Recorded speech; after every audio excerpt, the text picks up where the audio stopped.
Erev Tov. Alors cette semaine, on a Besimana Tava, c'est-à-dire qu'on commence un nouveau Chumash, le Chumash Vaikra, qu'on surnomme Torah de Kohanim, puisque c'est le Chumash qui va nous enseigner dans toute la avoda des Kohanim, les Korbanot, sur lequel on dit que ces Korbanot, Mekarvin Israël et Avinu Sheba Shamayim, ils permettent de rapprocher les Béné Israël vers Akadosh Baruch Hu. On n'a pas idée quelle route on a, que au temps du Beth Amikdash, on faisait donc, si ça nous arrivait de faire une faute, on pouvait réparer complètement cette faute en emmenant un korban qui correspondait à la faute qu'on avait transgressée. Et Akadosh Baruch Hu, il dit Reach Nechoach, il y a une belle odeur qui sortait donc de ce korban, lorsque bien sûr on l'a porté en faisant Teshuvah, alors ça réparait complètement la faute. Aujourd'hui, on n'a plus le sroud d'avoir les korbanot, mais on connaît la Mishnah dans Pirkei Avot qui dit que Ha'olam omed al shlosha dvarim, à la Torah, ve'al ha'avoda, ve'al gemilut chasadim. Avoda, donc c'était, au temps du Beth Amikdash, c'était les korbanot. Mais aujourd'hui, Avoda, c'est la tfila. La tfila, elle permet aussi de nous rapprocher d'Hachem, mais il y a quelque chose même qui dépasse tous les korbanot. Et c'est ce que j'aimerais partager avec vous. Avant de commencer, il y a aussi cette semaine, on va sortir un deuxième Sefer Torah pour faire une mitzvah qui est unique. C'est une fois dans l'année, mitzvah deoraita, d'écouter la paracha de Parashat Zachor, contrairement à toutes les semaines dans l'année où lorsqu'on sort le Sefer Torah, alors on fait une mitzvah midérabanan, que d'écouter Kriyat Torah, mais Parashat Zachor qu'on va lire cette semaine, puisqu'on est le Shabbat qui précède Purim, alors c'est une mitzvah assez midéoraita. Donc on va essayer de parler de ces deux choses-là. Le Zohar Hakadosh, il nous dit il y a quelque chose qui dépasse tous les korbanot, qui peut nous rapprocher d'Hachem encore plus que tous les korbanot. Et on va le voir dans la Gemara. Mais quelle est cette chose-là? Alors je vous montre directement qu'est-ce qui est marqué dans la Gemara. Donc c'est la belle Gemara Masechet Menachot Daf Kuf Yud. Donc c'est le dernier Hamoud de la Gemara de Menachot. Alors là-bas, il y a plusieurs memrot. La première, Amar Resh Lakish. Resh Lakish, il dit, Maï dirtiv. Pourquoi est-ce qu'il est écrit Zot HaTorah? Voici donc la loi de la Torah. Et qu'est-ce qu'on cite? La Ola, la Mincha, Vela Chatat, Vela Hacham. Donc on cite toutes les korbanot qu'on peut offrir, qu'on retrouve dans la paracha de cette semaine. Alors sur cela, on dit Kol ha'osek baTorah, tout celui qui étudie la Torah, Keilu hikriv ola mincha chatat ve'hasham. C'est comme s'il avait accompli donc le fait d'amener un korban devant Hachem. Tous ces korbanot, alors on peut les remplacer par celui qui étudie la Torah. Ça, c'est les paroles de Resh Lakish. Et c'est n'importe quoi dans la Torah. C'est-à-dire que selon Resh Lakish, on peut étudier même Baba Kama, on peut étudier Baba Metzia, rien à voir avec les korbanot. Le simple fait d'étudier la Torah, ça remplace même le fait d'emmener les korbanot. Amar Rava, Rava lui, qu'est-ce qu'il dit? Hay le'ola le'mincha. Pourquoi est-ce qu'il est marqué que Zot Torah le'ola le'mincha le'chatat et ainsi de suite? Pourquoi est-ce qu'on n'a pas marqué Ola ou Mincha? C'est ce que Rava pose comme question. Et voici que Rava y répond. Il dit et là, Amarava kol ha'osek baTorah eno tzarich lo Ola velo Mincha velo Hasham. Tout celui qui étudie la Torah. Et ici, selon Rava, tout celui qui va étudier la Torah des korbanot. On n'a pas besoin réellement d'emmener le korban au Beth Amikdash. Il suffirait, selon Rava, que d'étudier la Torah qui tourne autour de ces korbanot, le korban Ola et tout ça, comme on retrouve dans la paracha, et c'est comme si on avait accompli le fait d'emmener ce korban au Beth Amikdash. Imaginez la grandeur de celui donc voilà qui va étudier. Soit il étudie n'importe quoi dans la Torah selon Resh Lakish, soit selon Rava, il étudie donc ce qui concerne les korbanot.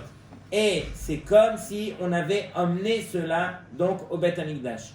Donc, encore une fois, toutes ces choses, c'est pour nous montrer que celui qui étudie Torah, il n'y a rien qui peut dépasser donc le Limoud à Torah. On va essayer de le voir dans plusieurs autres facettes. Donc, je me rappelle une fois les paroles, les belles paroles de Rav Ovadia Yosef Zatzal. Il disait, c'est vrai, Zot Torah la Ola. Et on sait que voici la Torah, c'est-à-dire la loi de la Torah, en araméen, la Ola, la Hacham, la Hatat, qui veut dire là, qui veut dire non. L'Otzarich, on n'a pas besoin ni de Ola, ni de Hacham, ni de Hatat. Celui qui étudie la Torah, alors ça remplace tout cela. Donc quelque part, encore une fois, ça rejoint ce qu'on est en train de dire. La Torah dépasse le tout. Le Zohar HaKadosh, dans Parashat Kedoshim, il vient nous enseigner quelque chose de magnifique. Il revient sur le passouk dans Yesharia. Là-bas, c'est marqué la chen nishbati, HaKadosh Baruch Hu. C'est lui qui jure et qui dit comme ça, la chen nishbati. C'est la raison pour laquelle j'ai juré les bêtes Eli, pour la maison de Eli. Im yechupar avon bet Eli. Si la faute de bête Eli sera pardonnée, bezevach ou bemincha, elle ne pourra jamais être pardonnée. Cette faute que bête Eli a transgressée, même s'il amène zevach ou mincha, même s'il amène le korban, il ne sera pas pardonné. Sur cela, le Zohar commente et il dit, bezevach ou bemincha enomit kaper. C'est vrai qu'il ne pourra pas être pardonné par les korbanot. Aval bedivre Torah mitkaper. Mais par les divrei Torah, il aura le srout d'être pardonné. Regardez combien la Torah, le limoud à Torah, il peut dépasser même la avoda des korbanot. Et pourquoi cela? Le Zohar dit mi pene shechaviva etzel HaKadosh Baruch Hu mikol hakorbanot sheba olam. Parce que aux yeux de HaKadosh Baruch Hu, le limoud à Torah est tellement cher qu'il dépasse même tous les korbanot. Et c'est la raison pour laquelle le Zohar il termine Zot HaTorah, la Ola, la Hatat, la Hacham, comme on vient de lire tout de suite. Donc encore une fois, regardez la dimension du Limoud HaTorah. De même, c'est marqué que David HaMelech, il s'est adressé à Hachem et il a demandé à Hachem, s'il te plaît Hachem, dévoile-moi le jour où je vais mourir. On doit tous mourir. Mais David HaMelech était venu faire sa mission sur terre, il voulait profiter de chaque instant. Et David HaMelech pose la question à Hachem, c'est quand ma fin?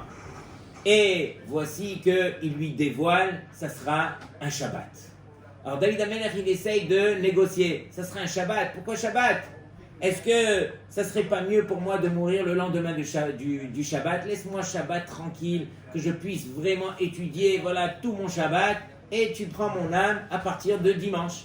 Kadosh Baruch Hu dit non, on ne peut pas faire ça. Est arrivé le moment où ton fils, Shlomo HaMelech, alors il doit régner, il doit prendre la royauté.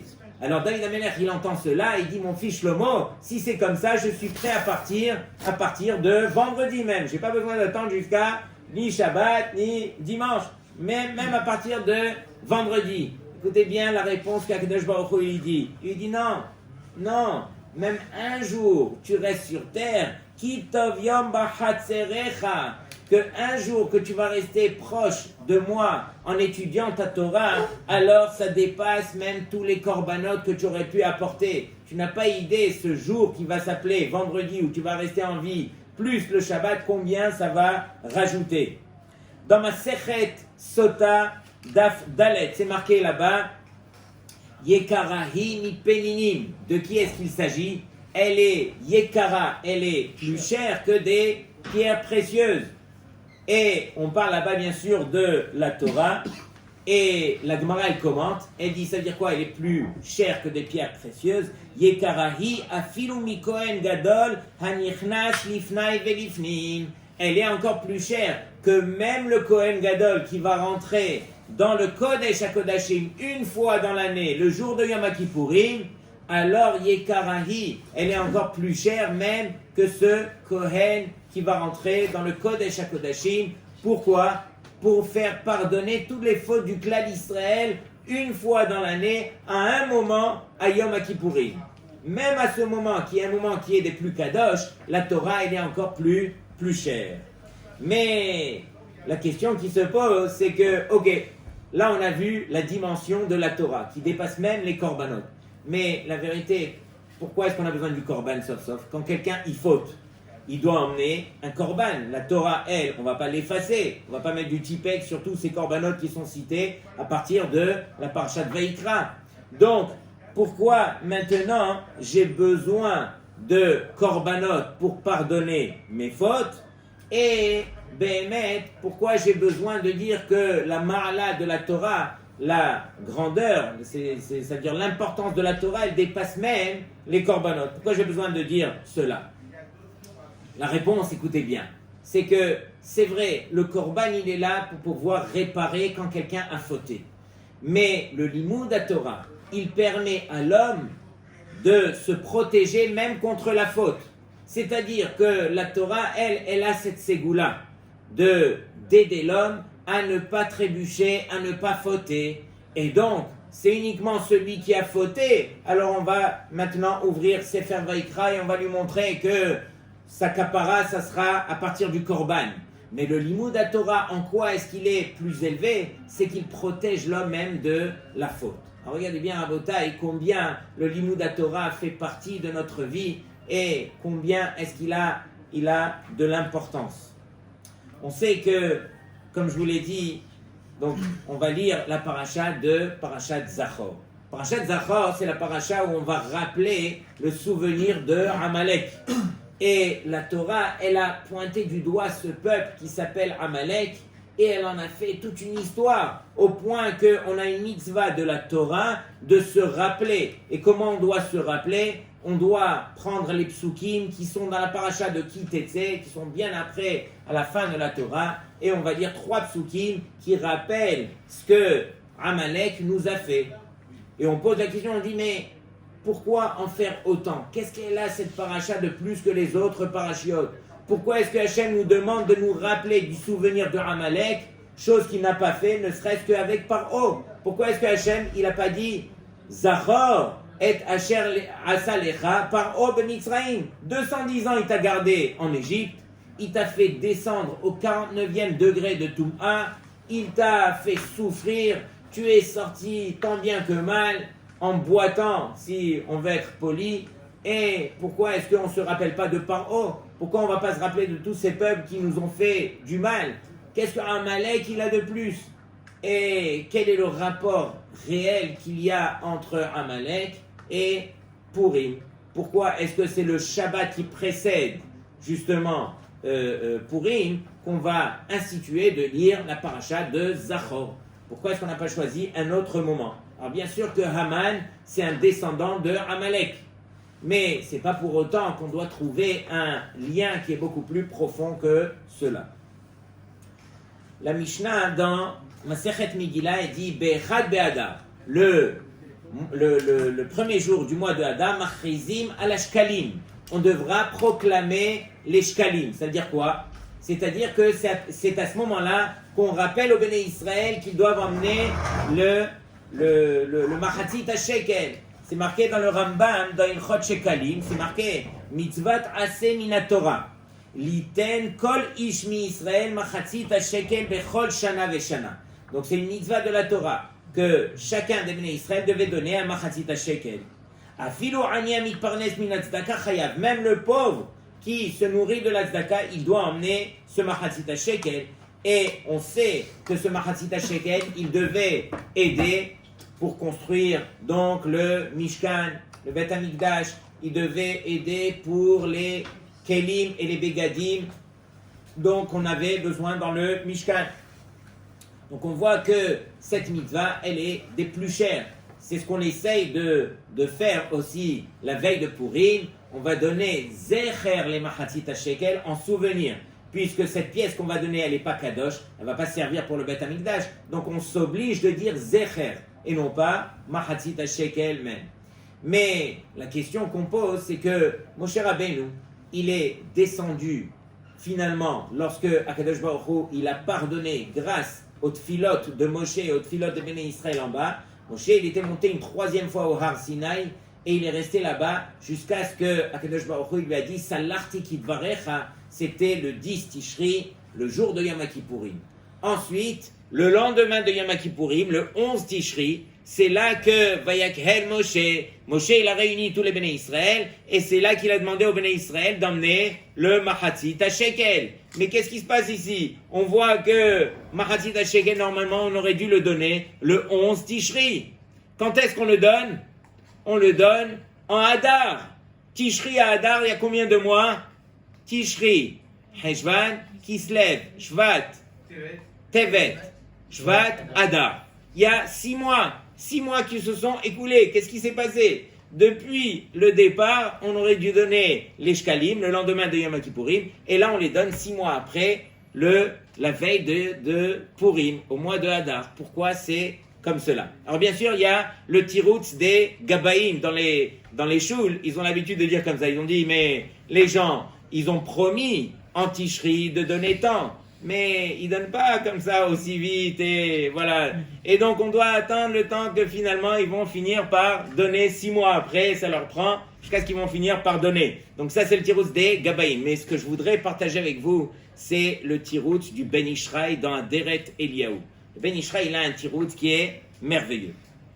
Il dit que les Béné Israël, ils étaient obligés quelque part d'attendre 6 mois. C'est pas qu'ils sont obligés, c'est qu'on attend 6 mois. Et pourquoi on attend 6 mois? Parce qu'il y a un but derrière cette mitzvah qui s'appelle de donner la tzedaka.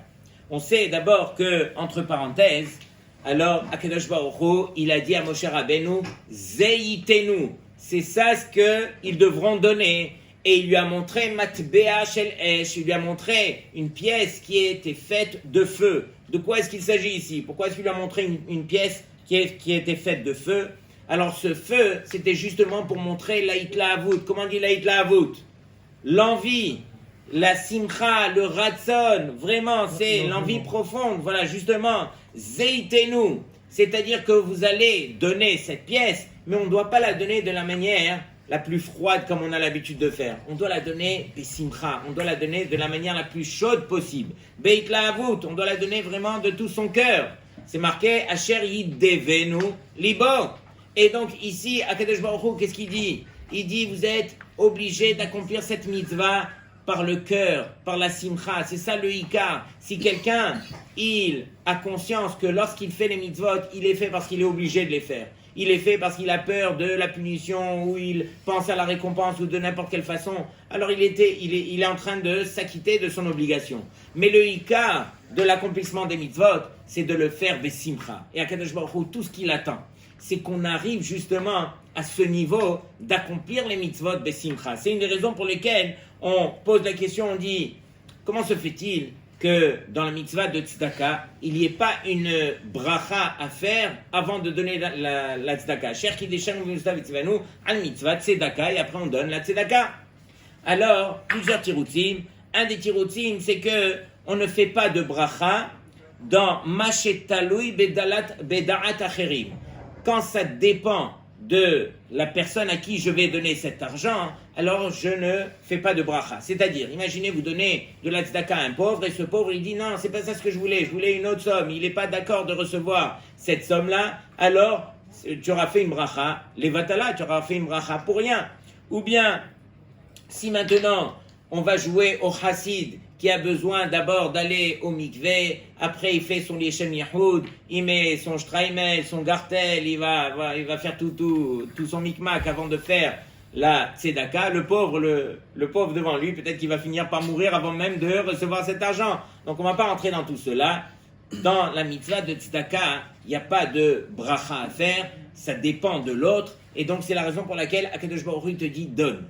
Mais si déjà tu donnes parce que tu as réalisé que c'est une mitzvah qui a son pesant d'heure, c'est-à-dire que tu dois le donner besimcha, beitlavu, tu dois être chaud pour faire cette mitzvah. Non pas commencer à prendre son téléphone et à vérifier, mais je dois donner exactement 9 grammes d'or. 9 grammes d'or, attends, le Rav, je sais pas, je me rappelle plus, il a dit 7 euros ou 8 euros. Et on va commencer à calculer, attends, c'est la tzedaka, rien que donne.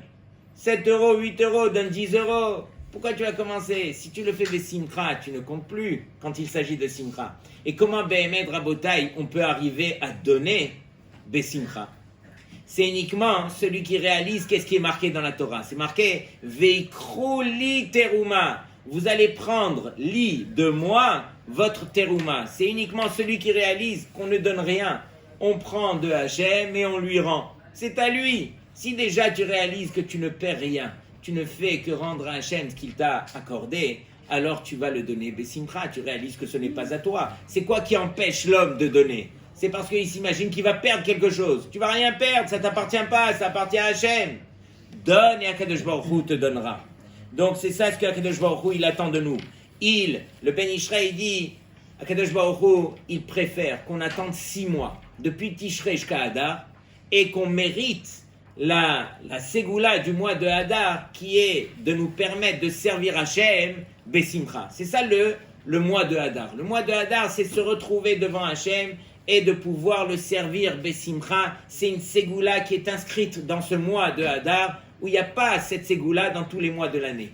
Lorsque le mois de Hadar arrive, on est Behemet Marbin Bessimcha. On réalise combien on est proche d'Hachem, combien Kadosh Baruch Hu, il n'arrête pas de nous donner, comme l'histoire que je vous ai racontée. Et le Ikar, donc, c'est de pouvoir accomplir la mitzvah Bessimcha. Donc, Hachem, il préfère, encore une fois, qu'on attende 6 mois, comme ça nous dit le Ben Ishrei, et que il doit être Hachem Bessimcha, qu'on puisse servir Hachem Bessimcha. Et comment est-ce qu'on sert Hachem Bessimcha? C'est uniquement si on aime Hachem. Est-ce que vous avez idée c'est quoi aimer Hachem? Ça fait partie des mitzvot qu'on se doit de faire tous les jours. Quand je dis dans le Kriyat Shema Ve'ahavta et Hachem Elokecha, je dois penser à accomplir la mitzvah Minatora d'aimer Hachem. Tout le monde se demande mais comment je vais faire pour aimer Hachem? Eh bien, Emet, est-ce que c'est aussi important que cela que d'aimer Hachem? Une fois, je vous avais raconté l'histoire de Rav Meir Simcha HaKohen, qui lui se trouvait un jour au Beth Midrash avec sa Chavruta, et ils étaient plongés dans un Tosfot, et ils n'avaient pas compris le Tosfot. Et voici que Rav Meir Simcha dit à sa Chavruta, il dit, tu sais quoi, on va se séparer, chacun va prendre un coin du Beth Midrash, on va mettre une pièce dans la tzedaka, et on va prier à Hachem. C'est ce qu'ils ont fait. Ils ont mis une pièce dans la tzedaka, ils se sont séparés, ils ont prié, et là ils se sont replongés ensemble, ils se sont remis dans la Sugia, ils ont refait le Rashi, ils ont refait le Tosfot, et là Rav Meir Simcha, il a trouvé le tirous du Tosfot. Il a compris, il a partagé avec sa Chavruta, ils se sont levés, ils ont dansé. Sa Chavruta, il lui dit, Rav Meir, moi aussi, j'ai prié, mais je n'ai pas compris. Alors Rav Meir Simcha lui dit, mais qu'est-ce que tu as prié? Il lui dit, moi j'ai prié, Ve'ha'er einenu betoratecha, que Akadosh Baruch Hu, il nous ouvre les yeux dans sa Torah. Il lui dit, tu as fait une belle fila. Il lui dit, mais toi Rav Meir, tu as prié quoi? Il lui dit, moi j'ai prié Ahavat Hashem, aimer Hashem. Il lui dit, mais c'est quoi le rapport? Tu n'as pas compris le Tosfot et tu pries Ahavat Hashem? Il lui dit, oui, c'est ça le rapport, je te raconte une histoire. Il lui dit, une fois, la maman, elle devait sortir, et elle a laissé le bébé avec le papa et les grands frères. Et lorsque la maman elle est sortie, le bébé, il commence à se mettre à pleurer. Et il pleure. La grande sœur, elle arrive, laissez-moi faire. Elle prend le bébé, elle le tourne de tous les côtés, elle lui donne la tétine, elle essaye, tout ça, et le bébé, il continue à hurler. Le papa, il arrive, laisse-moi faire. Il lui donne le biberon, il s'en occupe. Et le bébé, il continue. Le frère qui arrive, laisse-moi faire. Chacun son tour, jusqu'à ce que la maman, elle revient. La maman, elle revient, elle trouve le bébé en train de hurler, elle le prend, elle s'occupe de lui. Après 2 minutes, le bébé, il se calme. Quelle est la différence qu'il y a entre la maman et le reste des membres de la famille? La maman, elle aime son bébé. Du fait qu'elle aime son bébé, elle comprend son bébé. Encore beaucoup plus que tous les autres membres de la famille. C'est elle qui l'a porté pendant 9 mois. Elle sait ce que son bébé, il demande, il a besoin. Et donc, c'est exactement la réponse. Quelqu'un qui aime Hachem, il comprend Hachem, il comprend la Torah. Donc, Rav Meir Simcha Cohen, il nous a donné, tu veux aimer la Torah, alors commence par aimer Hachem. Tu aimes Hachem, tu aimes sa Torah, tu aimes faire ses mitzvot. Et c'est ça ce que Akadosh Baruch Hu, il nous demande de faire, justement, quand arrive Purim, quand arrivent des moments pareils, où, on doit apprendre à se rapprocher les uns envers les autres. Puisque, si vous remarquez, toutes les mitzvot qui ont attrait à Purim, ce sont que des mitzvot qui sont ben adam lachavero, pour qu'on puisse se rapprocher les uns des autres. Tout ça, ça ne peut se faire que besimcha, que be'ahavat Hashem, que par ces conditions-là. Et on pose la question dans Masechet Megillah, c'est marqué là-bas que Haman, bien sûr, il est Mizar'o shel Amalek. Et Haman, lui, qu'est-ce qu'il a voulu? Il est parti chez Ahashverosh et il lui dit, on va faire un marché. Comme tu le sais, je te donne la somme comme il se doit pour pouvoir les hashmid, la harog ou la abed et kol yehudim. Je te donne la somme pour racheter le sceau du roi pour pouvoir éditer qu'on va tuer tous les juifs en un jour. Et le roi, il a eu peur. Il a dit, mais tu ne crains pas le Dieu de ce peuple-là qui a fait sortir les juifs de Mitzraïm et ainsi de suite. Et voici que Haman, il donne la réponse. Quelle est la réponse de Haman? Il lui dit, Yesh no'am echad mefuzar umforad mikol amim. Il lui dit, ne crains pas. Ce Dieu n'est plus avec eux. Pourquoi? Yesh no'am echad. Maintenant, il y a un peuple qui est complètement dispersé, qui est complètement assimilé parmi les peuples. C'est plus le peuple qui était sorti d'Égypte, etc. Ce Dieu n'est plus avec eux. Et le Maharsha, il dit, c'est quoi Yeshno? Il y a un Rav, un peuple. Le Maharsha, la Gemara, pardon, d'abord elle dit comme ça, c'est quoi Yeshno? Yashnu meha mitzvot. Yashnu meha mitzvot veut dire, ils ont dormi des mitzvot, ils se sont relâchés de la pratique des mitzvot, ils les font plus behitla avut, ils les font plus besimcha. Et donc ici, le Maharsha, il dit, mais c'est quoi ce jeu de mots-là? Yeshno amechad, la Gemara, elle dit, Yeshno, c'est Yashnu, ils ont dormi, mais quoi, on prend les mots, on fait avec ce qu'on veut. Le Maharsha, il dit, mais non, Yeshno, le Vav, il est marqué en trop. On aurait dû marquer Yesh, Am, Echad, Mefuzar, Umforad. Pourquoi est-ce qu'on a marqué Yeshno avec le Vav en plus? Sur cela, le Maharsha, il dit, le Vav est venu m'enseigner que Yashnu, ils ont dormi. Ah, vous êtes en position de dormir, vous n'avez plus cette itlaavout, vous ne savez plus servir Hachem Besimcha, alors là, le peuple au complet, alors sera détruit. Et regardez bien ce que le Rambam il nous dit, en ce qui concerne la Simcha des mitzvot. Écoutez bien, je suis dans Hilchot Lulav, Perek Chet, Mitzvah, Tetvav. C'est marqué. Hasimcha sheismach adam be'asiyat ha-mitzvah. La simcha que l'homme se réjouira lorsqu'il va accomplir la mitzvah, ou be'ahavat ha'el, en aimant bien sûr son créateur Akadosh Baruch Hu, shetziva bahen, avoda gedolahi. C'est une grande avoda, vechol amonea atzmo misimchazo, et tout celui qui s'empêche de servir Hachem besimcha, d'accomplir les mitzvot besimcha, ra'ouy leipara mimenu. Alors, malheureusement, il devra rendre des comptes, il devra payer, il devra être puni pour cela. Pourquoi? Parce qu'il est écrit dans la Torah, Shneema tachat asher lo avata et Hachem elokecha besimcha uktuv levav.